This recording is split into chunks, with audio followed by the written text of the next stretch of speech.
Hello दोस्तों, अपन पढ़ रहे हैं कक्षा 8 के गणित का चैप्टर नंबर 2, एक चर वाले रेखिक समीकरण। इसमें अपन प्रश्नावली 2.4 के प्रश्नों का हल कर रहे थे, जिसमें 5 क्वेश्चन अपन कर चुके थे। अब करने वाले हैं छठा क्वेश्चन। अगर अभी तक आपने मेरे चैनल को सब्सक्राइब नहीं किया तो सब्सक्राइब कीजिए, वीडियो को लाइक कीजिए और शेयर कीजिए। ठीक है दोस्तों, अब देखते हैं अपन छठा सवाल। छठा सवाल क्या है? महुली गांव में एक तंग आयताकार भूखंड विद्यालय बनाने के लिए सुरक्षित है। ठीक है, ये कोई महुली नाम का कोई गांव है, उसमें स्कूल बनाने के लिए कोई जगह रखी गई है। इस भूखंड की लंबाई और चौड़ाई का अनुपात 11:4 का अनुपात है। लंबाई और चौड़ाई का अनुपात क्या है? 11:4। ठीक है, गांव में इस भूखंड की बाढ़ कराने के लिए ₹100 प्रति मीटर की दर से 75,000 व्यय करने होंगे, तो भूखंड की माप ज्ञात कीजिए।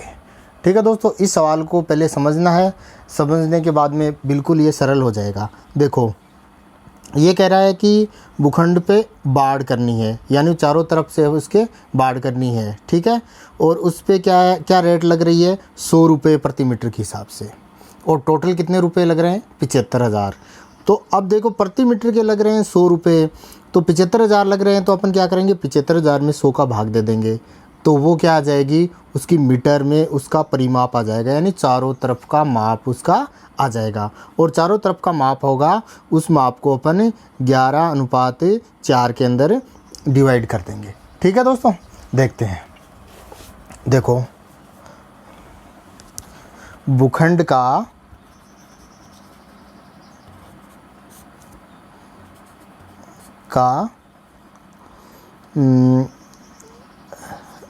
लंबाई व चौड़ाई का अनुपात क्या है? अनुपात लंबाई और चौड़ाई का 11:4। ठीक है, चारों तरफ बाढ़ करने का व्यय, यानी चारों तरफ बाढ़ की है ना, तो उसमें कितने रुपए लगे? 75,000 रुपये। ठीक है, जो अपन को दे रखा वो लिख देते हैं पहले। ठीक है, और बाढ़ करने की दर, यानी किस रेट से बाढ़ हो रही है, वो है ₹100 प्रति मीटर। ठीक है, अब देखो, अब पहले अपन क्या करेंगे? इसके आधार पर इसका परिमाप ज्ञात कर देंगे। ठीक है, तो चारों तरफ जो बाढ़ करने का व्यय है वो 75,000 है, और 1 मीटर के लग रहे हैं ₹100, तो चारों तरफ का माप, जिसको अपन परिमाप बोलते हैं, तो परिमाप कितना आ जाएगा? तो अपन कर देंगे, अतः भूखंड का परिमाप, यानी चारों तरफ का माप क्या होगा? वो होगा 75,000, जो उसका कुल व्यय है, उसके अंदर अपन 100 का भाग दे देंगे। तो कितना आएगा? 1 0 से 1 0, 1 0 से 1 0, कितना बचा? 750 मीटर। ठीक है दोस्तों, अब 750 मीटर उसका परिमाप आया है। अब इस परिमाप को अपन क्या करेंगे? अपन इस परिमाप को इसकी लंबाई और चौड़ाई में बांट देंगे। ठीक है, तो अब देखो, अपन क्या करते हैं? प्रश्नानुसार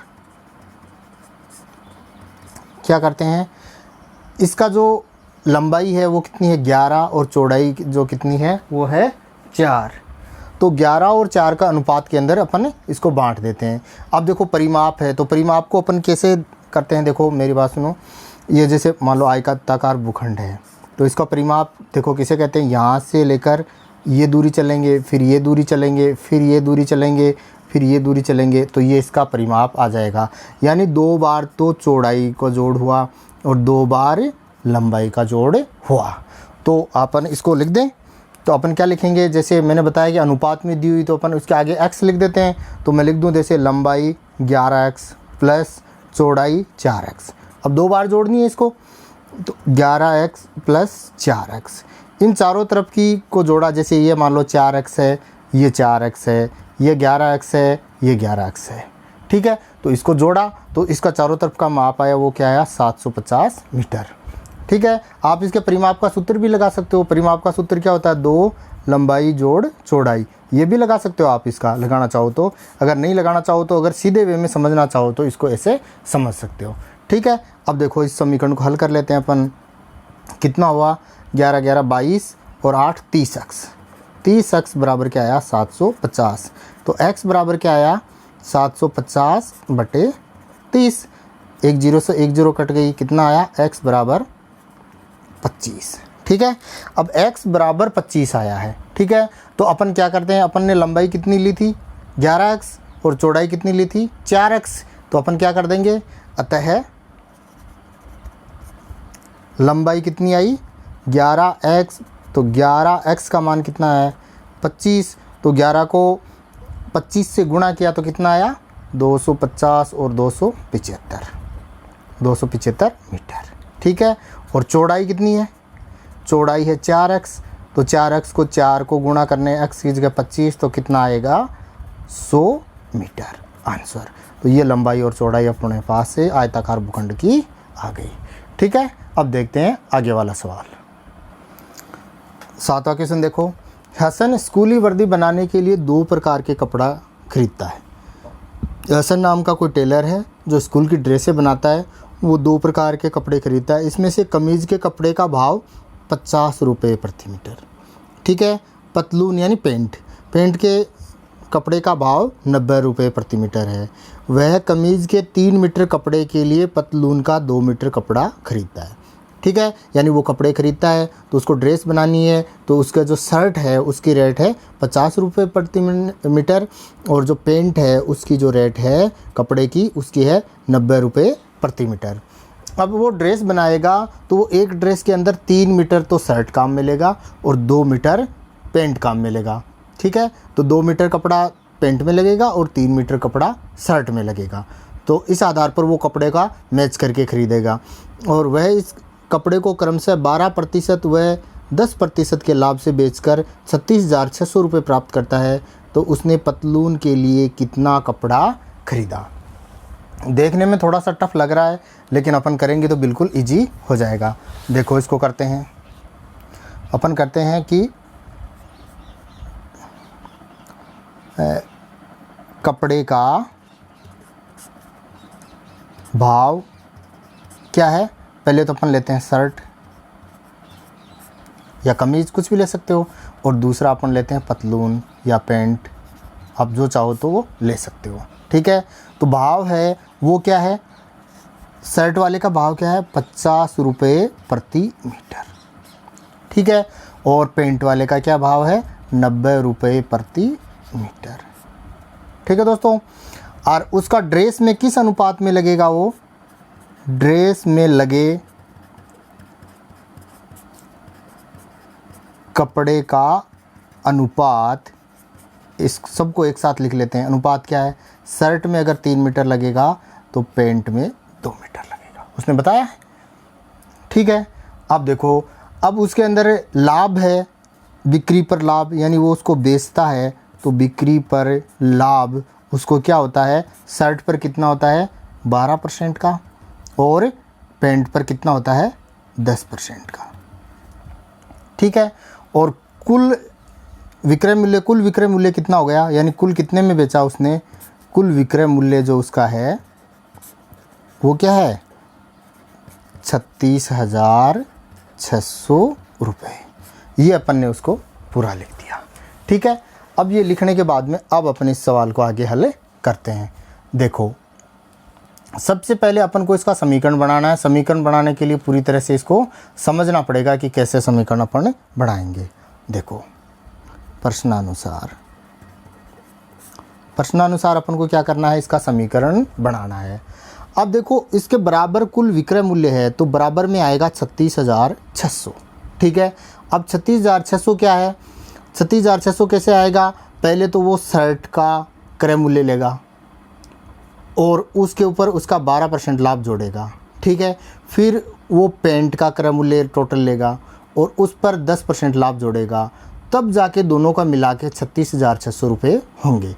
ठीक है, तो अपन क्या करते हैं कि पेंट शर्ट का जो क्रय मूल्य है तो वो लेते हैं। जैसे मैंने बताया कि जब अनुपात में हो तो अपन उसके आगे x लगा देते हैं।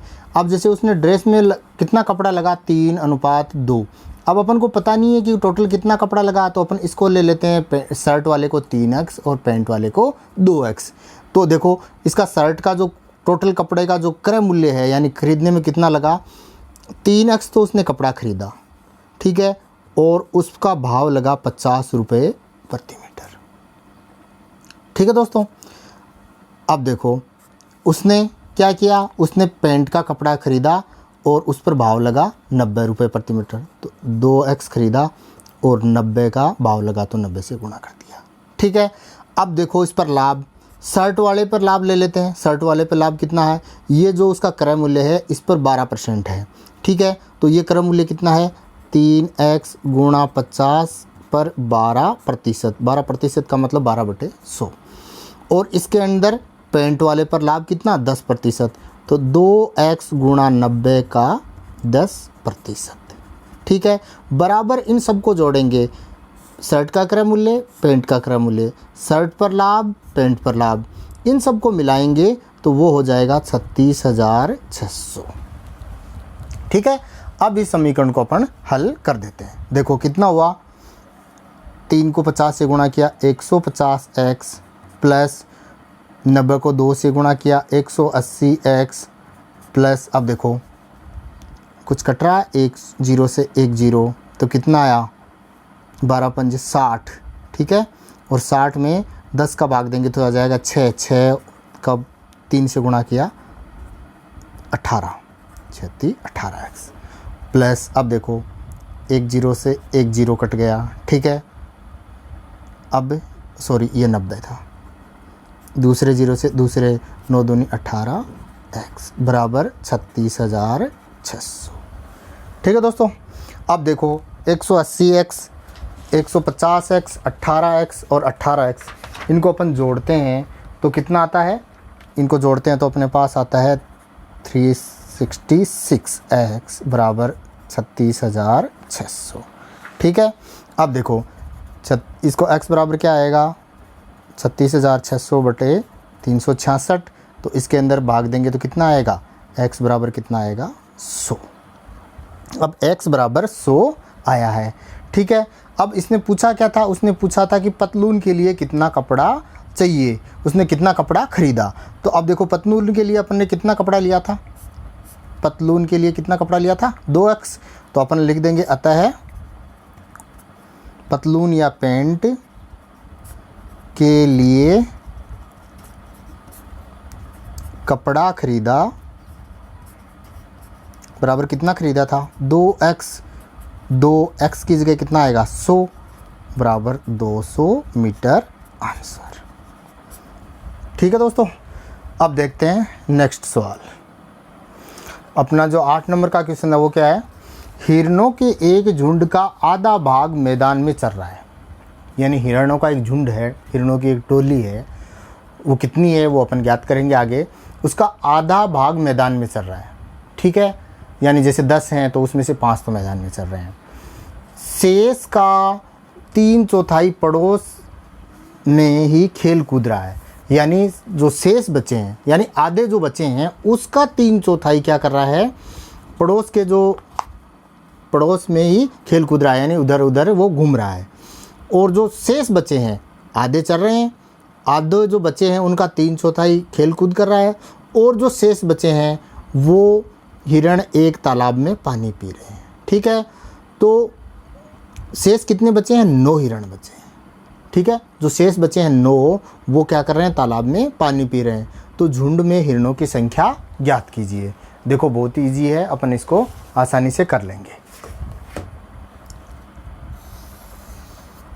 माना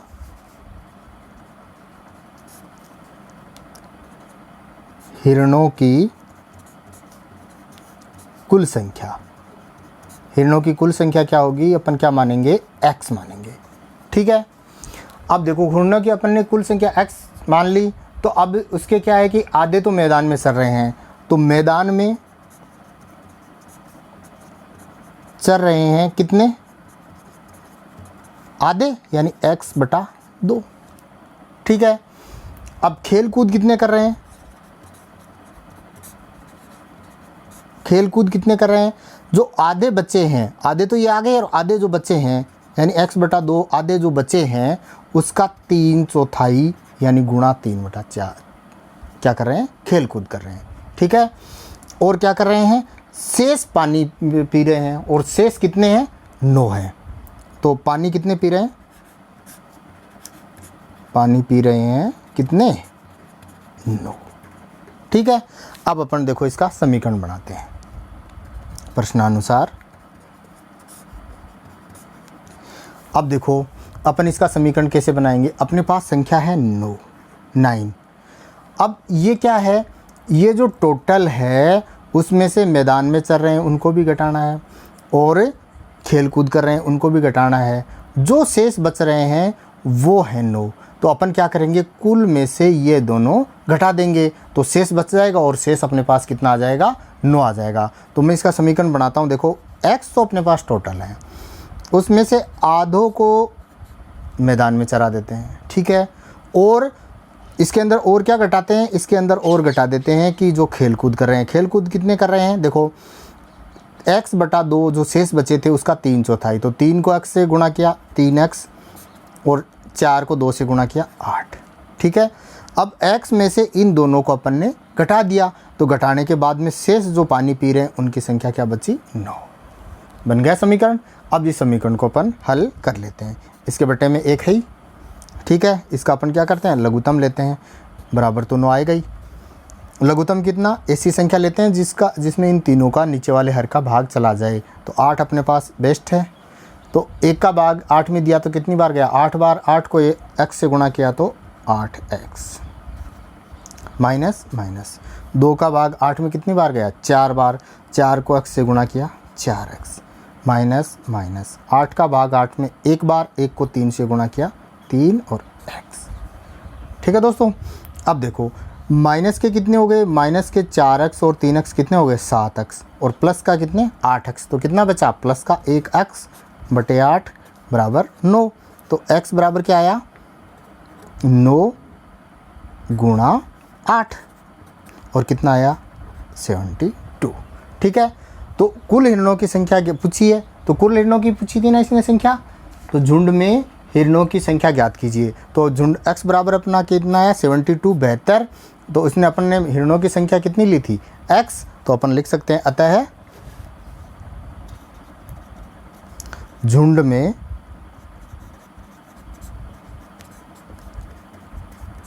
हिरणों की संख्या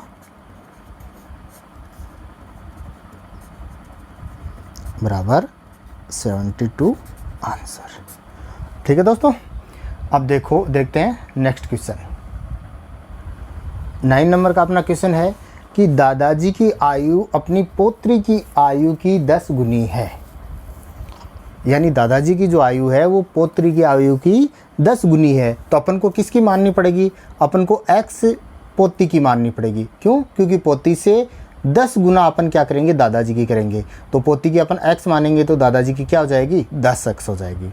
ठीक है, एक तो ये हो गया। अब देखो आगे, यदि उनकी आयु पोती की आयु से 54 वर्ष अधिक है, 54 वर्ष अधिक है, तो उन दोनों की आयु ज्ञात कीजिए। जैसे अपने पिछले वाले सवालों में किया था वैसे इसको करना है।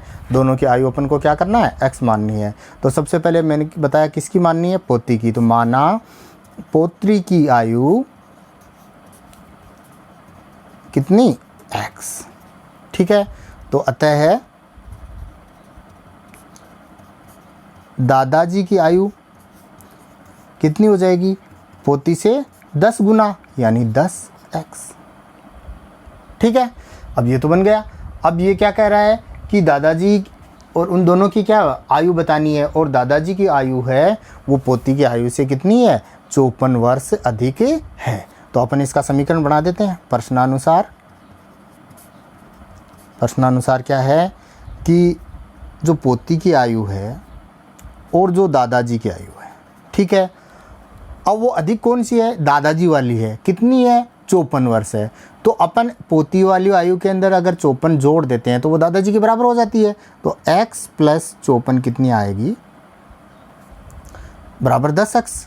ठीक है, अब देखो, अब अपन देखो x को एक साइड में लेते हैं लेफ़्ट साइड में और संख्या को राइट साइड में लेते हैं। तो देखो x बराबर 54 इधर आएगा तो प्लस का है तो इधर माइनस का, और ये 10x इधर आएगा तो माइनस 10x क्योंकि इधर प्लस का है। तो देखो 10x माइनस में से 1x घटाया प्लस का तो 9x बचा और माइनस का, और ये माइनस के 54, तो माइनस से माइनस कट गया तो कितना आया 9x बराबर 54। तो x बराबर कितना आएगा 54/9। ठीक है, और 9 का भाग 54 में देंगे तो कितना आएगा 6। ठीक है, अब देखो, अब ये क्या पूछ रहा है कि दोनों की वर्तमान आयु बतानी है, तो अपन लिख देंगे अतः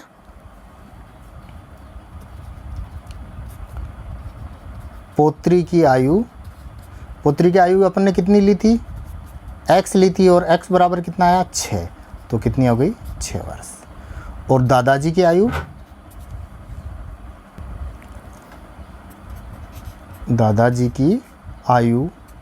दादाजी की आयु कितनी ली थी अपन ने 10x, तो 10 की जगह 10, x का मान कितना आया 6, तो बराबर कितना आया 60 ईयर्स, यानी 60 वर्ष आंसर।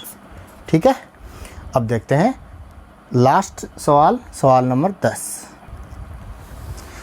अमन की आयु उसके पुत्र की आयु की 3 गुनी है।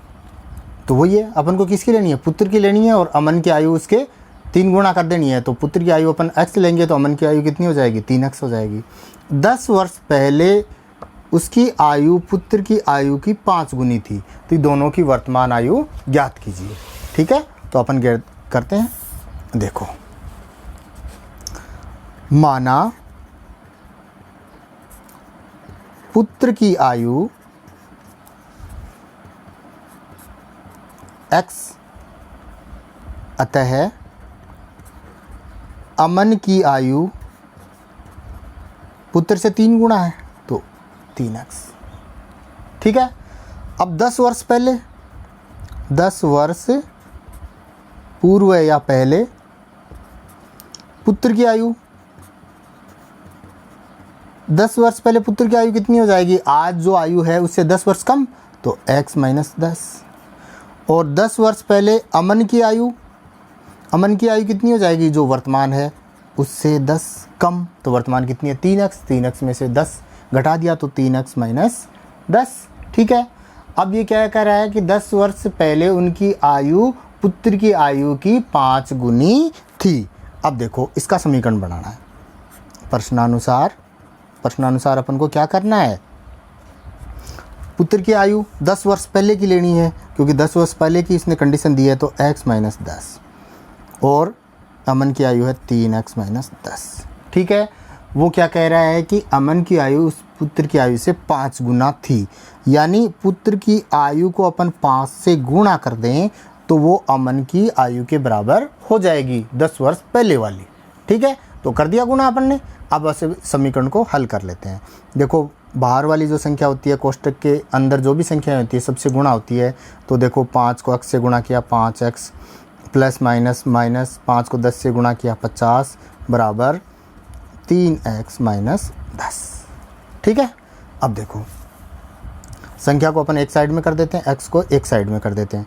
तो 5x, ये 3 इधर प्लस का है तो इधर आया तो माइनस का, माइनस 10x नहीं माइनस 10 ही है, और इधर माइनस में 50 है तो इधर प्लस में 50। ठीक है, अब देखो आगे 5x में से अपन क्या कराएंगे 3x घटाएंगे तो कितना बचेगा 2x बराबर प्लस के 50 में से 10 माइनस करेंगे तो कितना आएंगे 40।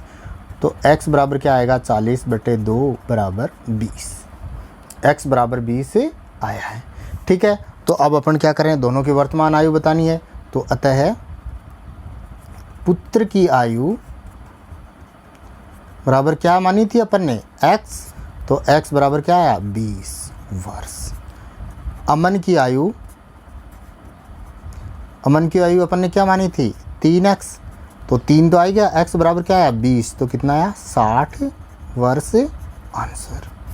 ठीक है दोस्तों, ये हो गई अपनी प्रश्नावली 2.4 के कंप्लीट सवाल। नेक्स्ट क्लास में अपन प्रश्नावली 2.5 के सवालों को करेंगे। अगर आपने मेरे चैनल को सब्सक्राइब नहीं किया तो सब्सक्राइब कीजिए, वीडियो को लाइक व शेयर ज़रूर करें। धन्यवाद।